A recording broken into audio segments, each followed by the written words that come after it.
Paldies, ka uzaicinājāt. Īstenībā man liels gods un liels prieks būt šeit. Fantastiski jūtos ar savu piemēru, mēģinu iedvesmot jauniešus, rādīt, stāstīt, paskatieties, es arī daru kaut kā tā motivēt. Un es domāju, ka mēs kopā kā liela ģimene, liela komanda, mēs varēsim arvien augstāk un augstāk. Liels prieks, ka mums ir tik daudz cilvēki, kas ir ieguldījuši, kas ir darījuši, kas ir izcīnījuši, jā, un kuri ir apņēmības pilni turpināt mūsu Mārpas novada nešanu visur Latvijā, pasaulē un visās vietās, kur vien iespējamās.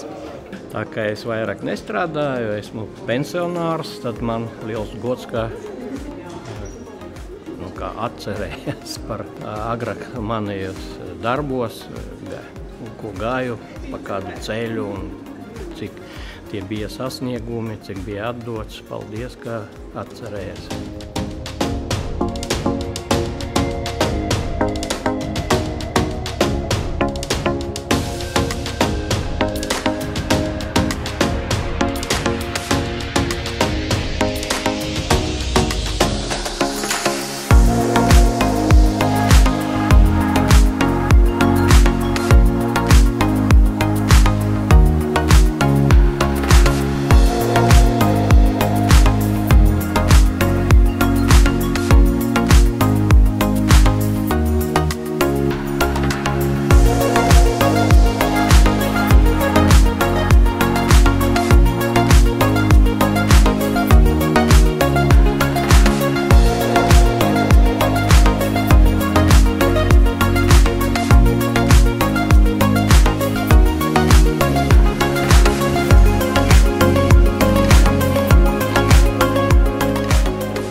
Mums jau tas, kā saka, prieks nav prieks, ja tas nav dalīts, un mēs varējām dalīties ar visu tautu, jo tas atbalsts bija mega, un tas sasniegums bija vienlaicīgi ilgi gaidīts un tāpat laikā negaidīts, un dubultā īpaši mums, ka mēs abi tur bijām.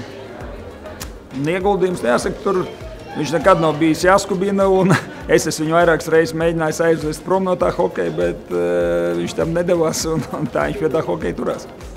Vieglietika tas ir sports, kuru vajag skriet vienai, jā, bet aiz manis ir liela komanda, tāpat ir Mārupas novads, mana ģimene, mana mamma, kuru man visu laiku uz treniņiem, mans treneris Andrejs Saņikovs, gribu izteikt lielu paticību. Būtiskākais jau ir tā iedzīvotāja iesaiste, un tas ir viskolosālākais, jo mūsu būtiskākais resurs ir cilvēku resurs, cilvēki, kas iesaistās, pilnveido savu vidi, un mēs jau esam tas spogulis, kā tas notiek, un par to mēs arī esam priecīgi. Paldies, ka esam. Iedzīvotāji iet pretī sporta skolai, ir gatavi pārbūvēt trasi, lai sporta skolas audzēkņiem ir iespēja trenēties un aicināt šos sportistus no citām valstīm, no pasaules, braukt uz Mārupu, jo lidos tepat blakus, mēs viņiem aizbrauksim pakaļ. Mēs to jau izdarījām. Šogad jau mēs to izdarījām, pasaules labākie bija pie mums atbraukuši, un viņi teica, ka tev baigi forši, tā kā mājās.